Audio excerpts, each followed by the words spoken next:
Oh no! You're just going to have to get used to it, Dave. If you want to be famous. You see the dot in the middle, right? Can you see that? Yeah. Well, guess who did that? Diana's daughter, Jasmine. Right. She's got learning disability. Okay. Now, I'm just going to take a closer look, even though I'm trying to film you. Let me have a look at it.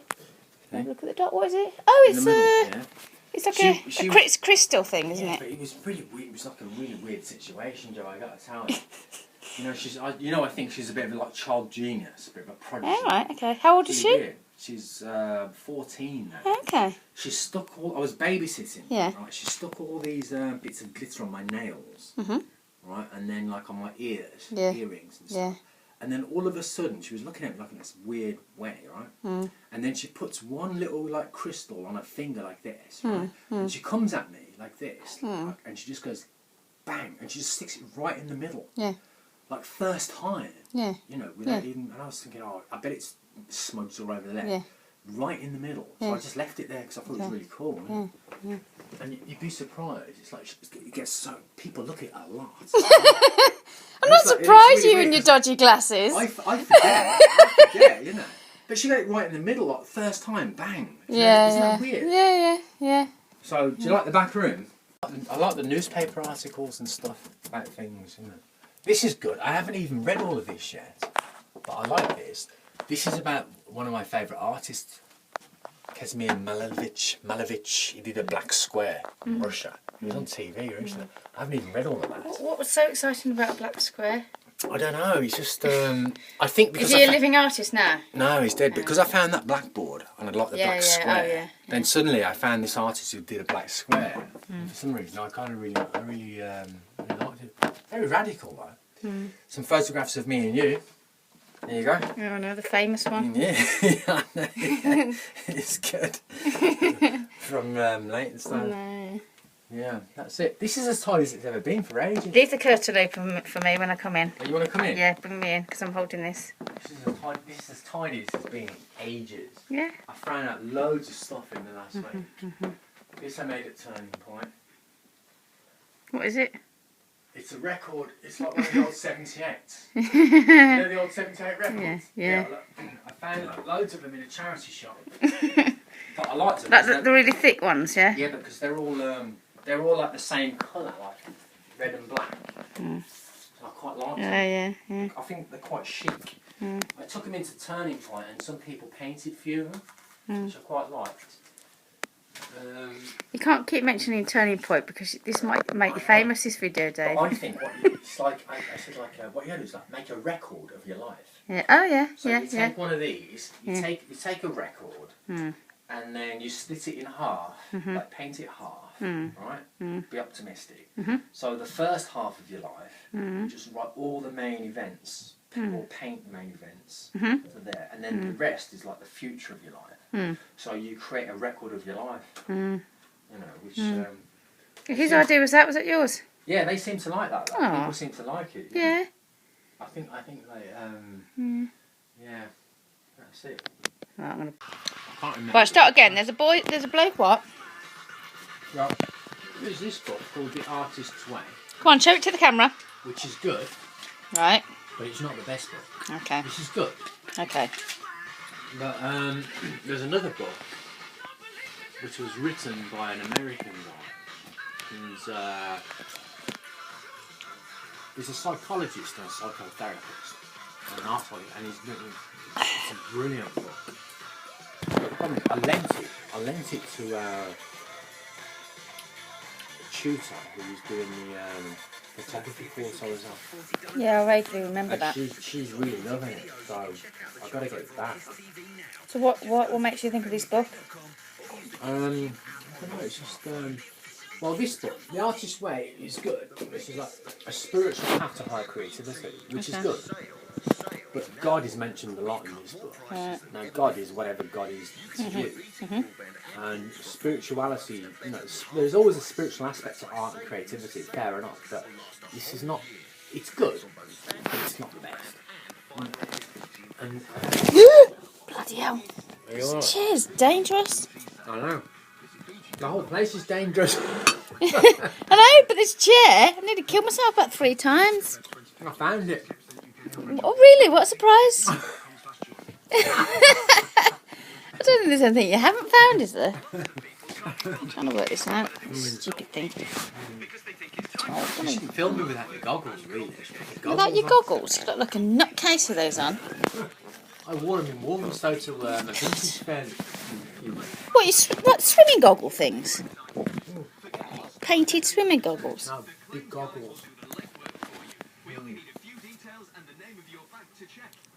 Where's that noise coming from? Turn the radio on. What do you mean? Is that the radio? Is that what radio station is it? Alright. Yeah, shall I show you the newspaper article? Go on then.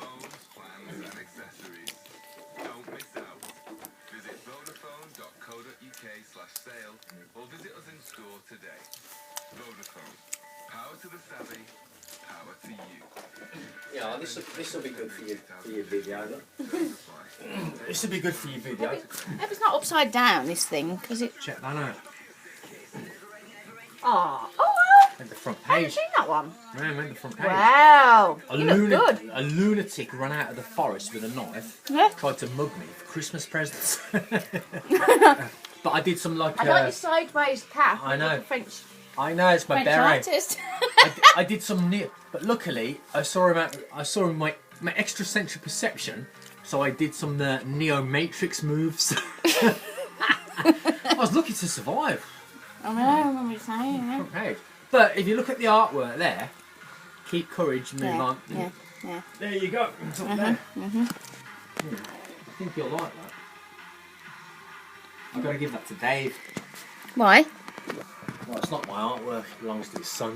I thought you'd done it. No, I just thought I'll put it. Get him Why have you got it then? Get him some publicity. Well, it had been in the studio for 3 years. Never left his studio. And I liked it. So I thought, Have you been to his son's studio? No, this was in his... Dave's? Yeah. Oh.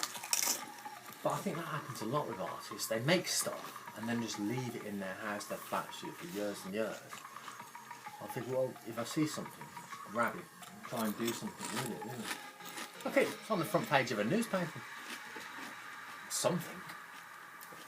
Plus, I think it looks good as well in the flat. Yeah, it's the first thing I saw when I came in. It exactly gives me quite a bit of a sort of interest in stenciled urban edge, I think. Yeah. It's definitely different. If I take it down, the flat looks different. Yeah, it's not like the same. So I keep moving stuff around. Is that a proper candle up there lit up, or is it a... Yeah, no, it's a proper candle. It inspires me as well. If I'm feeling down, depressed, it's like keep courage and fight on. I took it into turning points, and all the service users loved it. All the staff loved it, but the manager, a guy.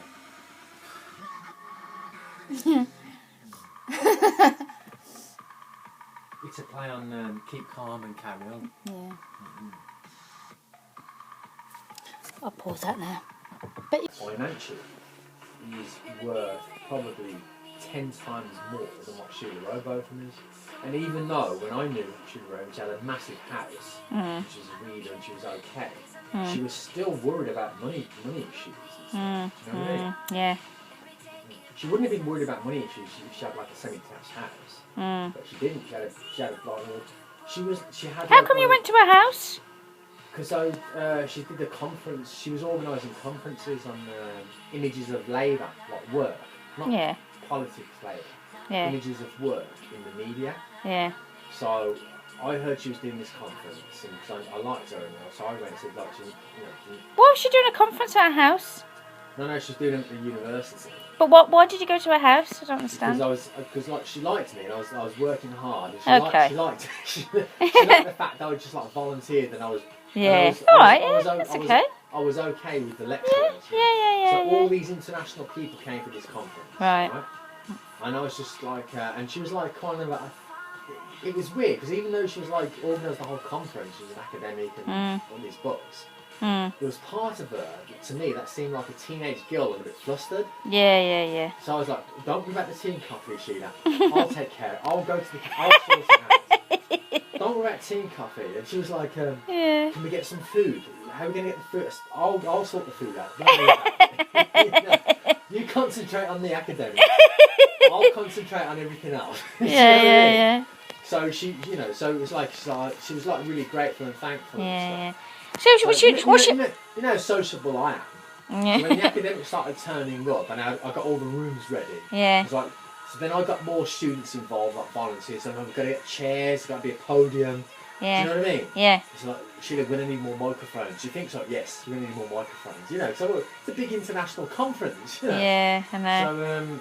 So was she didn't really do any more work with Jermaine Greer, or she was just like completely... No, they've just gone their own way. Yeah. Well, Jermaine Greer was literature, wasn't she? Didn't she get English. All women's college they were at Oxford. Right. Yeah, that's where Rachel was at Somerville, isn't it? I think. Is it Somerville? Must have been, I suppose.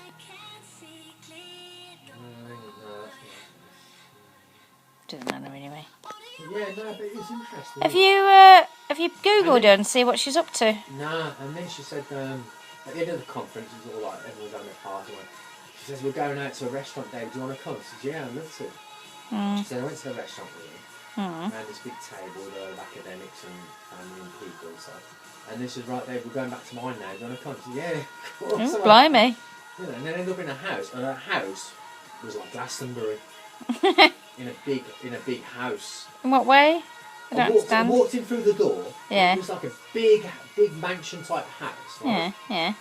On the outskirts of Manchester. She's just a lecturer in women's studies. How yeah. I walked in, John. I thought, there was like kids running around. There was like academics drinking bottles of wine. There was like people arguing, debating. Do you know what I mean? It was like, oh, bloody hell! Like, what the hell? You know what I mean? Yeah. Like, wow! It was like kind of it was like Byron's house. Yeah. Or some. It was like some intellectual, creative person's house. Yeah. So that's what it was like. Yeah. There was all kinds of people. Yeah. Some in costumes, rabbit ears, kids running around with hula hoops. That was bloody nuts, if you ask me. No, that's what it was like. I was like, bloody hell. I hope it wasn't like that every night. This is just a one-off. Honestly, just people walking around. Yeah, but what was it, a special occasion then, after the conference, I suppose? Yeah, fair enough. Family and people and whatever. Yeah. But I got the impression that's what it was like at a house all the time. Yeah. Do you know what I mean? Like, can you turn around, David, and just summarise what about Sheila Brooke? Look at me. No, I'm on the couch. I'm on the couch being analysed by Joanne. Keep courage and fight on. This is the pressure I have to deal with. I've got Byron on my shoulder. I've got Byron on one shoulder and Picasso on the other.